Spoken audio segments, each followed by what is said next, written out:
Hey, good morning, everybody. I got the right coffee cup this time, so we're ready for Bible coffee. Let's just dive right in. We are in a very serious chapter today, actually, so no time for messing around on this one. And I'll be missing Megan on this reading because I'm sure she'll have an awful lot to say. At any rate, chapter 34 of Genesis. Please remember that I'll be reading from the column on the right, the JPS Tanakh translation. The column on the left is the NRSV translation. You're invited to follow along on either side or in the Bibles at home or just listen as we read. Now Dinah, the daughter whom Leah had borne to Jacob, went out to visit the daughters of the land. Shechem, son of Hamor the Hivite, chief of the country, saw her and took her and lay with her by force. Being strongly drawn to Dinah, daughter of Jacob, and in love with the maiden, he spoke to the maiden tenderly. So Shechem said to his father Hamor, "Get me this girl as a wife." Jacob heard that he had defiled his daughter Dinah, but since his sons were in the field with his cattle, Jacob kept silent until they came home. Then Shechem's father Hamor came out to Jacob to speak to him. Meanwhile, Jacob's sons, having heard the news, came in from the field. The men were distressed and very angry, because he had committed an outrage in Israel by lying with Jacob's daughter, a thing not to be done. And Hamor spoke with them, saying, "My son Shechem longs for your daughter. Please give her to him in marriage. Intermarry with us. Give your daughters to us. Take our daughters for yourselves. You will dwell among us, and the land will be open before you. Settle, move about, acquire holdings in it." Then Shechem said to her father and brothers, "Do me this favor, and I will pay whatever you tell me. Ask of me a bride price ever so high, as well as gifts, and I'll pay what you tell me. Only give me the maiden for a wife."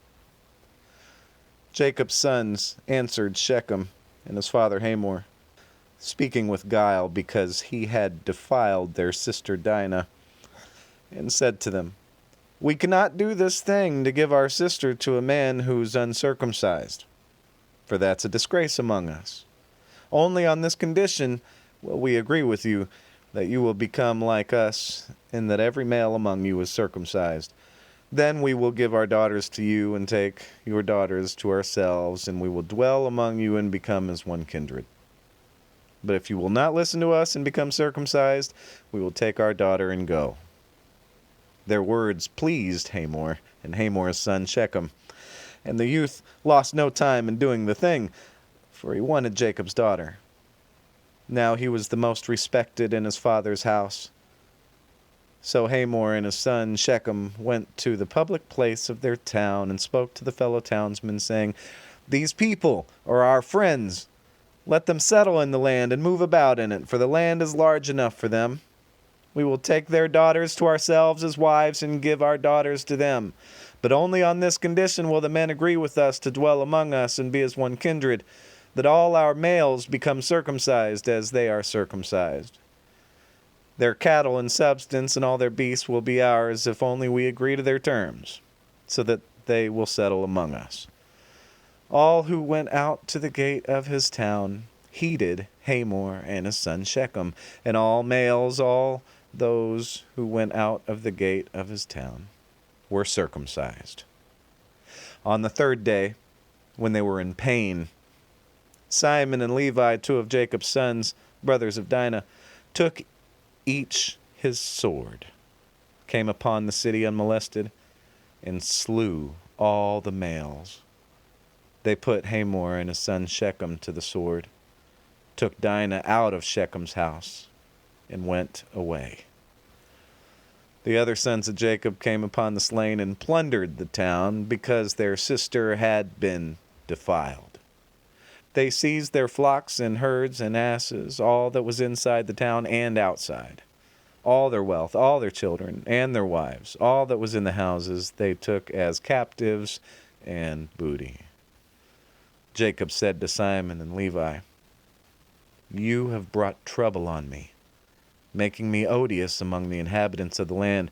the Canaanites and the Perizzites. My men are few in number, so that if they unite against me and attack me, I and my house will be destroyed." But they answered, "Should our sister be treated like a whore?" Grass withers, flower fades, but the word of the Lord lives forever. This is the word of the Lord. All thanks be to God. Well, okay. A lot going on there.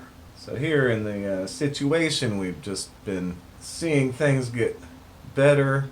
Jacob and Esau reconciling. Jacob and Laban before that, kind of at least making peace with each other. It was kind of strange from last time because you remember Jacob went to Shechem instead of going to Seir like Esau did.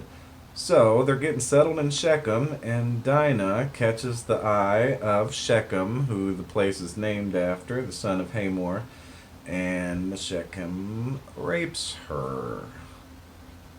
But not only did he rape her, he also, I guess, was kind of, in love with her, but we can't really say love because obviously you don't rape someone you love. So he was smitten by her, he wanted to be with her, and so he approached Jacob and the family, wanting to have her as a wife. They were very angry, understandably so, and Jacob's sons responded with the whole circumcised thing. You get circumcised, then you can get married to her, and we'll trade all our women with your women, and we'll dwell together, become as one people. But of course they were putting them on because they were very, very, very angry about what happened to Dinah. And it's really an atrocity what happened to Dinah. And I think most of us can probably understand why they were so angry.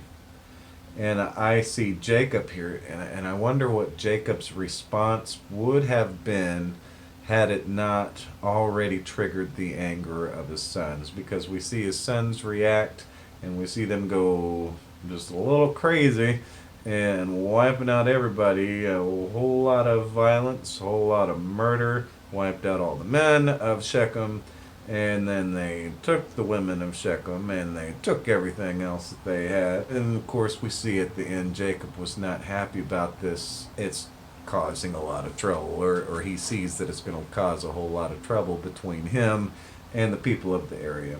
Jacob is confronting Simon and Levi, the ones who actually did the slaying, while the others did the plundering. Jacob isn't happy, not because he didn't understand what they were doing or anything, but because he knew it was going to cause trouble between him and the local people there. And their response to that: "Should our sister be treated like a whore?" We don't get Jacob's response. Maybe he doesn't have a response to that. I don't know. So what on earth do we do with this passage? Of course, it's another example of things going awry in the human world. None of this was said by God to go do, and none of it was ordained by God. This is just their response in another complicated human situation. So, of course, it poses the question, when an atrocity happens, here in this case, it's the rape of Dinah, the sister of the 12 boys who become the 12 tribes. We could compare that to an awful lot of things today. Of course, a quite disturbing amount of sexual violence that still goes on today. There's sexual trafficking, all kinds of this stuff still happens, and you can guarantee that it infuriates, angers people beyond belief. Brothers, fathers, mothers, sisters, friends, everybody, when it happens to somebody you know and somebody you love. A lot of us probably are familiar with some of these kinds of situations. Some of you out there may have experienced some of these kinds of situations yourselves, and some of you out there may be closely connected to others who have. So yeah, I don't know about you, but I could understand that anger. I could understand of them acting in guile toward Shechem and Hamor and all the people, and telling this lie, setting them up and wiping them all out. That's how we feel. That's what we want to do in the face of atrocity. We could think about that right now, what it makes me think of at the moment, currently. All the racism and the death, the violence, the pain that comes out of systemic racism. Each time that something happens, that somebody is shot unlawfully, unjustly, whatever the case may be, each time it's setting off a huge reaction of anger. Because that's what we do in the face of atrocity. We get upset about that atrocity happening. So then it begs us the question of what is the right response to atrocity? How do we deal with it? How do we stop it? And is all-out vengeance an appropriate response? Well, right or wrong, the boys here, their response was murder. Vengeance, taking vengeance into their own hands, making Shechem and Hamor suffer, and making all the men suffer and die, and everybody else then suffer as captives. And it's punished everybody for really what Shechem did. Is it ever okay for us to act out like that in vengeance? Because clearly this is more than justice. Clearly this is more than just trying to make things right, trying to equal out the balance. This is about vengeance. And of course with the Bible later on, we haven't gotten there yet, but we know God says vengeance is mine. Okay, God tells us to stand aside when it comes to vengeance, and God works on evening things out, because our responses aren't always the right responses, no matter how justified they feel. And what would have been the right answer for this situation? What should they have done? That's why I wonder what Jacob's response or Israel's response would have been to this, had his sons not already gone ahead. Because if you remember, it's not that he wasn't going to say anything or he wasn't going to act. It upset him, and clearly he hadn't decided or started doing anything in response yet when his sons had already figured out, and they took it into their own hands, and then Jacob sees the aftermath of it, and that's where we end up. I wonder what Jacob would have done, because you know he would have been as torn up as Dinah's brothers were, as his sons were. But Jacob was trying to be more metered in his response. He was trying to be careful about his response, because he understands that violence begets violence. And he understands that this violent response to what Shechem did was only going to invite more violence from the people of the land, and that it would be an ongoing problem and just continue building up and building up, that this violence wasn't going to calm anything down, even if they wiped out the whole place. Maybe that's something for us to ponder today. What should Jacob's response have been? What might it have been? What could it have been had his sons not responded so swiftly and harshly? Because maybe he had a better response to it. And beyond that, of course, the big question is, where is God speaking? What's God saying to us, especially in a really painful and difficult message like this? One place that I notice kind of the presence of God, or voice of God, maybe, even though God isn't specifically speaking here. Up in verse 7, it says, the men were distressed and very angry because he had committed an outrage in Israel by lying with Jacob's daughter, a thing not to be done. A thing not to be done. What Shechem did was a thing not to be done, period. It was an outrage in Israel because it was a thing that you do not do. So first of all, if God's saying anything, I think there's a reminder for us pretty head on that kind of behavior is never okay. And then it gets complicated, because it takes a lot of wisdom and a lot of spirit to address these atrocities in ways that don't just beget more violence. And beyond that, perhaps God is calling us to consider in our own lives, with the atrocities that we have felt in our own personal lives, or that we feel on a communal level with stuff going on in the country and the world today. Perhaps God is asking us to really take everything into consideration as we seek to decide who we are going to be. People of God, thank you for struggling with me through this passage today. This is a tough one and a very serious one for us to consider. Not one that we hear in church a lot, obviously, because it's pretty explicit and tough to deal with in nature. but it's here in the scriptures, and for good reason. I think there's a lot we can take away from it.